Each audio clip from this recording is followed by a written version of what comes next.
তোর বাড়ি আর খেয়ে এটুকু গিয়ে একটা পুকুরে ডুবে উঠে দেখবি একটা বিরাট বড় বিল্ডিং।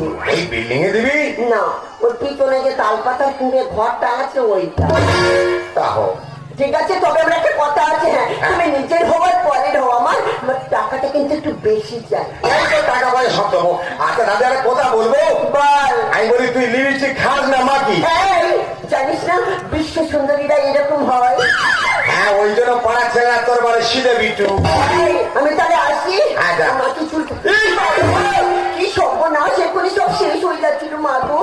এই আমি তাহলে আসি। আচ্ছা। দুষ্টু তুই দুষ্টু ভাব দেখ, তুই ভাবটা দেখ, খেলা বেটা ছেলে কি এরকম করে হাঁটে গো। আমার মাঝে মাঝে মনে হয় আমি আর মেয়ে ছেলে খুঁজবো নি, ওর বিয়ে করবো। কি জ্বালাই পড়েছি, যা হয় হোক। দাদু যখন আমার জন্য একটা মেয়ে ঠিক করেছে, আমি ওই মেয়েটাকেই